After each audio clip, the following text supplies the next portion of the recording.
I'm Carly. I've been working as an office clerk at my current company for almost 20 years. Over time, my bosses and colleagues have become like family. We all get along, and I truly believe it's a great place to work. However, as I approach the age of 50, often seen as the midlife mark, I began to wonder if this was the life I wanted for the rest of my days. These thoughts were vague. I didn't have clear goals or ambitions like, I want to do this, or I want to try that. Living with these unresolved feelings, I went about my regular routine. That was until a phone call from my mom back home changed everything. One evening after work and during shopping, my phone buzzed. It was Mom. Carly! Well, your dad hurt his back. He got some patches from the hospital and is resting now, but he can't stand at the shop, so he's taking some time off. Concerned about my immobile dad, I decided to visit my parents the next day. As soon as I entered their house, I heard them arguing. I rushed towards the voices and found my dad trying to prepare some pastries and Mom telling him to stop, worried it might worsen his pain. My parents run a bakery, passed down through generations. I'd never seen my dad take a day off. Dad himself didn't want to take time off for his own reasons, so he forced himself to prepare the cream. Even seeing me, he just grunted a greeting and returned to his work. Dad, stop it! You've hurt your back. The doctor told you, right? If you push too hard, the pain will last longer. Then, reopening the shop will take even more time. Just rest for now, I exclaimed. But Dad, stubborn as always, didn't listen. However, when he tried to lift a bag containing a kilo of sugar, he cried out in pain and doubled over. Panicking, both Mom and I helped him to his bed. Once there, he admitted, I thought I was still young, but age catches up. With the new fancy store in the neighborhood taking our customers, maybe it's time to think about closing the shop for good. Our bakery was popular back in the day, but with trendy stores popping up and online shopping being the norm, it's been tough. The younger generation isn't into our traditional treats. The number of customers is decreasing year by year due to this shift away from Western sweets. Still, I love our pastries. Friends, family, and colleagues agree they're delicious. Ideally, I'd want the shop to continue. But without any knowledge about baking and with my parents aging, it would be risky for me to take over.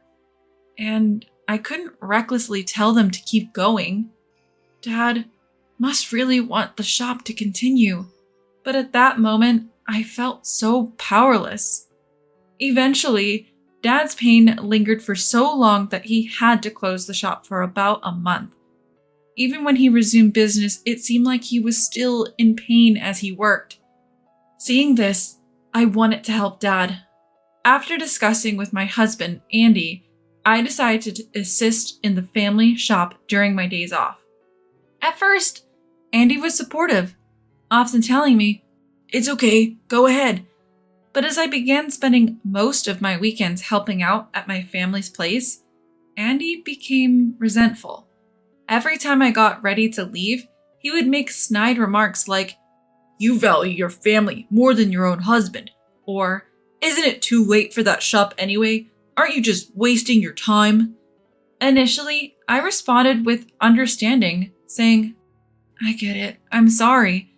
But as this became a pattern, I began to just leave the house without reacting. In response, Andy started to act childishly by hiding the apron I used at the shop or trying to make me oversleep by turning off my alarm. Watching him play such juvenile pranks with a smirk, my love for Andy dwindled. Then, one day, things took a turn. Next Monday, began one of my superiors, Alan. We're having a client meeting at our office. I was thinking of serving desserts from your family shop. Would that be all right? Oh, but isn't the shop still closed? If so, don't worry about it. I readily agreed, immediately went to my family's place, and bought the desserts for Alan, who had always been a fan of our products and frequently visited with his family. So to speak, he's a regular customer. So, Alan introduced our delicacies to the clients, hoping they would love them. As I was working, Alan and one of the clients came to see me during lunch break. "This is Carly, the one I told you about from the dessert shop." Alan introduced me out of the blue to the client. Baffled, I met the client, Jude, who began, "Sorry to surprise you. My name's Jude. The dessert I had earlier was so delicious. I had to know where it was from. When I found out it was from your family shop, I felt the need to thank you in person. I heard it's a long-established dessert shop. Is that why the flavor is so profound? It was truly amazing." According to Alan, Jude is a huge fan of desserts and even goes on dessert hopping with her family during weekends. I never expected someone to personally come to thank me. I was overwhelmed and tears welled up in my eyes. Taken aback by my sudden emotional outburst, I explained to the startled Alan and Jude, "I'm sorry, I didn't expect such appreciation. I think Dad would be thrilled to hear this, but I fear this flavor might end with Dad's generation. If you liked it, please visit the shop." Jude, surprised, asked, "Are you closing the shop?" I shared the circumstances at home and my feelings. "If you wish for the shop to continue, why not learn and take over, even if it's now? It's never too late. I have often thought about it myself, but quitting my current job and taking over my family store comes with its risks. And besides, even if I were to take over, I am not confident that the store's sales would recover. I am almost 50 years old, and I don't have the courage to start something new at this age. I don't even know where to begin. It's not just about keeping the store going, and since I have never been involved in the management or confectionery making, I'm anxious about whether I can handle it," I said. Jude thought for a moment before responding. "I hate lies, you know. Your family's confectionery was really delicious. If possible, I would like many people to taste this flavor. But I understand your anxiety. As we age, we become less inclined to take on new challenges. But I believe that it is never too late to start something new. Besides, you were just saying earlier that you wonder if your life is okay as it is now. If you think so, then now is your chance to change your life." Upon hearing that, it was as if a lightning bolt struck my head. While I said that I wanted to change myself, I never took any action and was just wasting time. Of course, taking over the store is by no means an easy task, and it is inevitable that I would cause trouble for both my company and my family. But now that my children are adults and independent, and Andy is working, things might work out after all. "I think you need time to talk with your family, and if you decide on anything, please contact me. I will help you," Jude said as she handed me her business card. It was truly a grateful encounter. That night, I talked to Andy about what happened today and told him that I wanted to explore ways to revive our family's confectionery store. However, he responded with a mocking attitude.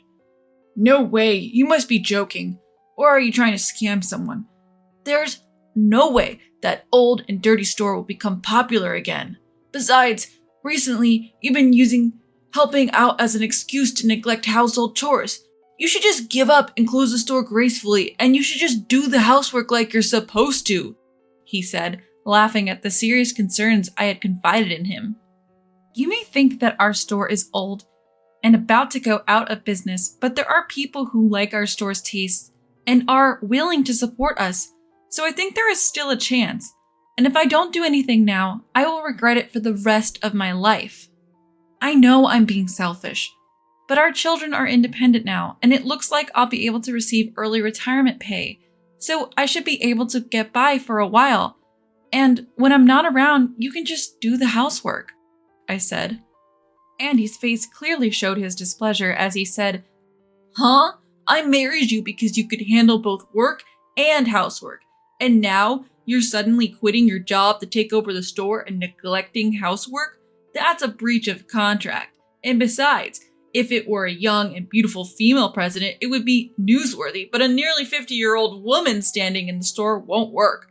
Men all want to buy from young and beautiful women. I don't have any emotional attachment to the store, so I just wish it would go out of business already. Confectionery is outdated in this day and age anyway. Well, if you still want to take over the store after all I've said, then get a divorce first. I can't watch if you make a big mistake and end up in debt. Andy was all puffed up and acting arrogant. I figured he probably didn't really want a divorce. He must have thought I'd give in if he just mentioned it, but when I said, "All right, bring the divorce papers then," he looked shocked, even though he was the one who brought it up. Of course, I had my doubts and fears, but after much thought, I was determined to take over the shop. And yet, right from the start, he shot that idea down, made fun of it, and in the end, hinted at divorce just to get his way. Such a narrow-minded man, no thanks from me. Later on, he embarrassingly yelled, "You know what divorce means, right?" I calmly replied, "You are the one who suggested it after thinking it through, right? I've thought about it and I'm fine with it. Bring the papers." Seeing the hit to his pride, Andy's face turned beet red. The next week, he really did bring the divorce papers, shoving them in front of me. "If you sign this, we are strangers. Are you sure about this?" I had made up my mind. Silently, I took the papers and signed my name. Perhaps he expected me to hesitate because he looked completely stunned. "Yes, we're now strangers. I'll submit these. Let's discuss the details through our lawyers," I said, grabbing my packed bags and leaving the house. I went straight to my parents' house and explained the divorce and its circumstances. They were both shocked and a bit angry. I think our marriage was doomed from the start with a man who, instead of being supportive, opposed everything and badmouthed me and my family. It was bound to break down. It might be late, but I still love the taste of our shop and want to continue it. I will study hard, so please let me join the business, I pleaded. Eventually, my parents agreed. Soon after, I filed the divorce papers. We divorced without any division of property or compensation. Until the end, Andy warned, "You'll regret this." But I simply replied, "If I regret it, it's none of your business." And we parted ways. Juggling work and the family business was challenging for me, from developing new products, introducing machines, managing costs, promotions, and various other tasks. There were moments I felt overwhelmed, but each time, Jude was there to help and support, introducing me to various business contacts, helping me stay afloat. Trying to increase our online presence through social media was tough since neither my parents nor I were familiar with it. But after months of consistent posting with the help of my daughter, Layla, who is an expert in social media, we began to see an increase in likes. Still, Layla wasn't satisfied. She said we needed to go viral. When I asked her what that meant, she explained it's when something becomes a hot topic on social media.